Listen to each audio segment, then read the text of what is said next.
Hello everyone and welcome to Crypto Night, the crypto investor channel. I'm Boris, so let's dive in. I'm with Colton today. Hello Colton. Hey Boris, I hope you're doing well. Welcome back to the Kryptonite channel, everyone. Let's dive right in. Today we'll be talking about stablecoins. Can we dive right in, Boris, and talk about what's the difference between the stablecoins and what are some of the best stablecoins to use? Yeah, we're going to review a little bit what's out there, the different stable coins and which one are better than others. Really, the stable coins, it was created because people wanted to have something that they could keep some cryptocurrencies available for swapping or for trading or purchasing other cryptocurrencies because depending if you're using a DEX, a decentralized exchange, or a centralized one, most of them, they use some kind of a stable coin to do this. So they really start growing in 2017 and they became very popular. There are a few different ones. You have the commodity stable coins, the one that have a commodity, which is a hard asset. It could be real estate, it could be gold, it could be commodities. You have the fiat-backed stable coins. Those are supposed to be backed one-to-one, with a currency like a dollar or the euro or British pound. And then you have the crypto-backed stablecoin, the one that they collateralize with other coins, maybe Bitcoin, Ethereum, something solid in general. And you have the seniorage style stablecoin, which are more like the algorithm stablecoin, are more risky, unfortunately, and we've seen it last year with UST. The big daddy of them all is USDT. That's the one that is the mostly widely used across the world, especially by different centralized exchange, and it is backed by gold, by regular fiat currency and some cash equivalent, and then they're doing also a lot of treasury bonds. Now they've been attacked a lot. They had they were involved in a whole scandal, with the New York Attorney General. That was saying that the reserves didn't match really the number of tether that was out there, the USDT. So, but that's the one that's the most widely used. Then we have the USDC, which is one of the really big one. It's made by Circle, which is also part of the whole Coinbase group. Then we have the True USD, which is supposed to be 100% backed by US dollars. So they said that it's the one that's the most true to a real stable coin. It's very liquid. Now, also they have lower transaction fees. And it's one of the ones that gives you, on some exchanges, the highest interest rate. There is also another one called the Origin Dollar, OUSD. That one is a little bit unique because it's basically backed by multiple stable coins. Currently, they use USDC, DAI, and USDT. So that's another option because by using multiple stable coins for their backing, if one of those stable coins depeg, then probably OUSD will depeg as well, but not as much because it spreads across multiple stable coins. And that one is, it's important to know that it's available on Gate.io and KuCoin. Then we have Paxos, which is also doing a parity with the US dollar one-to-one.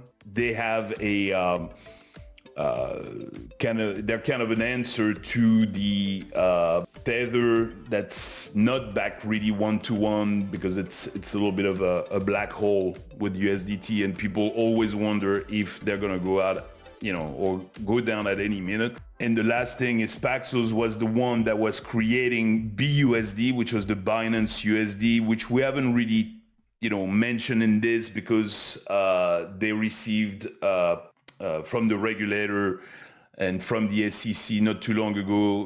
Basically, they've been ordered to stop producing BUSD. So BUSD will phase out over the next 11 months. Stablecoins, the advantage is they're borderless, so it's very easy to move them from any place, from a wallet to a centralized exchange to a decentralized exchange to pretty much anything.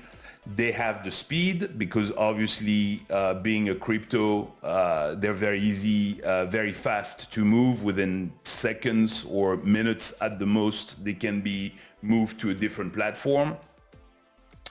And they have some transparency because you can actually see on the ledger, where it is, how much is available out there, how much is created or destroyed, etc., etc. Now, some of the disadvantages is that it's always centralized because there is always a place somewhere that is a centralized place that's creating those stable coins.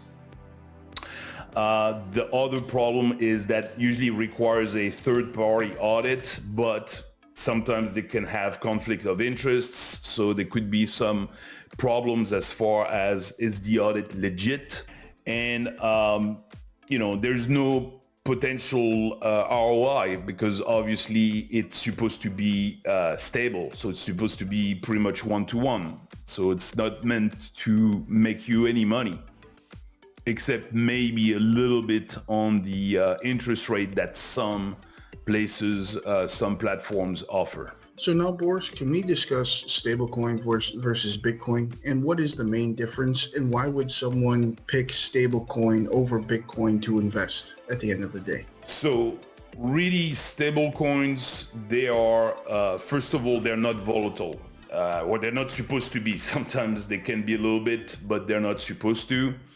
And that's the big difference, of course, with Bitcoin. Also, they are used to as an alternative to fiat currencies. You can still trade, of course, with Bitcoin. You can use a Bitcoin, to trade other altcoins, for instance.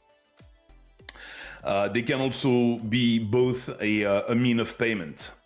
Now, with the altcoins, the difference is once again volatility versus being stable, and also they have some kind of a collateral usually that's backing them, whereas altcoins don't really have something backing them up besides the project itself, and the value is really supply and demand. Now, the last thing is also we're going to have potentially in the near future CBDCs starting to arrive on the market. CBDCs are centralized bank, digital coins. So they are supposed to be pretty much a stable coin, except that they are regulated by a central bank. So if the US decides to have a CBDC for the dollar, that will be pretty much the Federal Reserve Bank that will be in charge of that. Now, the one thing that's important to note is all those different central banks, they are saying that they're going to have a CBDC coming up very soon. However, when we know how difficult it is to implement those technologies, they're probably going to have to use some kind of an existing technology. So it wouldn't be surprising that we see one of those coins being transformed as a CBDC. Some people have speculated that, for instance, USDC might become the CBDC for the US, for the fact that you need an infrastructure already in place, you need code. And if tomorrow, let's say the Fed decides to have a CBDC for the dollar, it cannot be just done overnight unless they take an existing project. So that will be interesting to see which one they choose, which one they go with. Quick question, Boris. If a stable coin is on a centralized exchange and a CBDC is, regulated by a bank. Which one would you go with? Would you rather be on a centralized exchange that, as you saw, exchanges have fallen apart and you've lost your money? Or are you still going to be back kind of like you are in the bank if you have $250,000, they're protecting you with the CBDC? Well, I'm not so sure that they're going to leave you a choice. Once they start implementing CBDC, they might tell you like, hey, the only one that we allow by regulations is going to be the CBDC. That stable coin, the other stable coins have to go. Gotcha. We won't allow them, to be there. So it's going to be very important to see. Now, if they do allow stable coins to remain, well, I don't know. In some countries, they've already started implementing CBDC pretty much. Nigeria is one of them, and no one wants to use them. They pretty much let the choice of people to keep on using USDT or using USDC or whatever. And the CBDC that came out is almost used by no one. So regulations is really gonna help us make that call. Gotcha. So we'll see. Hopefully we can still have stable coins that are not CBDCs. Now, of course, the stable coin markets, even though they're not supposed to change in value, they change in volume. So the volume usually is reflecting of how the market is doing. So in a market that is bullish, we're going to see lots of utilization, and the market cap is going to grow. One thing to remember, how can they grow and then become lower, but the price never changes? Well, if there are more people putting money into a stable coin, they get created, new stable coins get created, and extra money is being added on the collateral side. That's the reason why the market cap is growing. And if on the contrary, the market cap is decreasing, it's because they are destroying some of those stable coins, because let's say people are moving away from that stable coin, they're selling the stable coin, so they have to remove some of the collateral and try to keep the pegging one-to-one, which is a difficult exercise when you think about it, because there are billions of transactions every day. And obviously that requires a lot of work on the side of the stablecoin entity that's in charge of it, because they have to always make sure that they maintain enough collateral. And the ones that are backed, for instance, by real estate or some other things like treasury bonds, they have to over collateralize their backing, because what if the real estate market goes down or treasury bonds values goes down? They need to make sure that they have more than what they need to still claim the backing of the one-to-one. On the Nansen's blockchain analytic tools, we see that USDT, USDC, and DAI are really the three leaders. And in terms of market cap, it's pretty much USDT and USDC that are the leaders. But we've seen a drop of USDT usage over the past, let's say, 12 months. We've seen USDC go up, and we've seen also DAI grow as well. So overall, these the USDT, people are afraid that it's a ticking bomb, so more and more people are moving away from it. USDC, everybody thought it was very safe, and we saw the depegging the other day and some of the scare with the Silvergate and the Silicon Valley Bank. So none of them really feel safe anywhere. I mean, that's, I think, the problem everybody's facing. Where do I go? Where do I put my money? Which stablecoin should I use and which one should I buy? On the numbers, we see obviously that we have daily on-chain volume of stablecoins in the 300 billion range in some cases, and at the lowest around 100 billion. And the number of transactions per day is anywhere between 100,000 to 300,000 transactions per day for stablecoins. USDT has the largest number of wallet addresses, unique addresses, with about 4.5 million addresses, but it has dropped since the whole FTX debacle. So the number of addresses has been dropping. Like I said, people started preferring USDC. On the USDC side, they are becoming the dominant stablecoin, but with what just happened, I think a lot of people have also reflected on this and said maybe USDC isn't the best alternative, but it is still one of the most widely used even today. And the number of unique addresses has grown to about 1.6 million addresses. Now the DAI, on the other hand, it's growing, especially with decentralized exchanges. And it's interesting to note that on DEXs, there are over 3 times the amount of DAI versus USDC, for instance. So it seems like on decentralized exchanges, people prefer DAI than USDT or USDC. The other thing important to note is in 2022, the DAI had 3.6 million transactions, which facilitated over $1.2 trillion in volume. That's really a high amount of volume per transaction.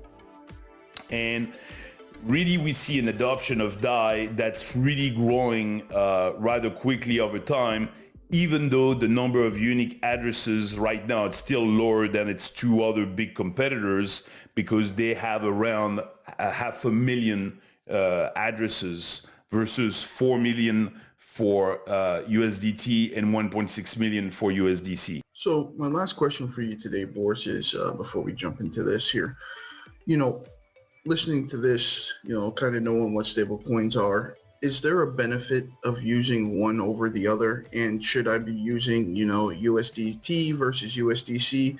Do you have any, comment or feedback on how we should be using stable coins nowadays?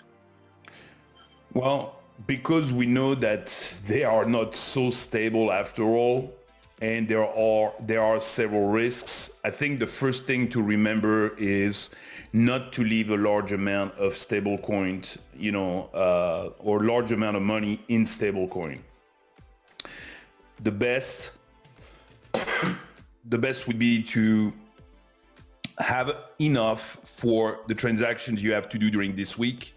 Like if you're trading a little bit, or if you do, let's say, DCA on a regular basis, well, don't leave enough money for the next 6 months, on your account in stablecoin.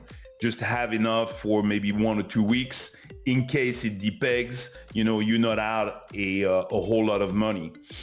Also, which one to choose depends on what you're using.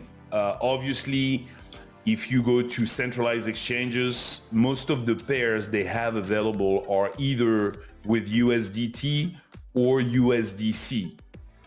So that's probably the ones you want to use on centralized exchanges if you're still using a centralized exchange like KuCoin or Binance or Coinbase. Now, for DEXs, since the DAI seems to be the better one, probably that would be the one you use if that's what you're using, a decentralized exchange. But once again, I don't think it's a good idea to keep a whole lot of money on a stable coin. Just keep a minimum, just enough to do your operations over the next few weeks, but not more than this. Now, of course, some people will argue that if you keep it in a bank, it's also dangerous, because with all the banks having crisis right now and troubles, but at least there are some mechanism in banks that protect you from usually the government. So FDIC insured in the US.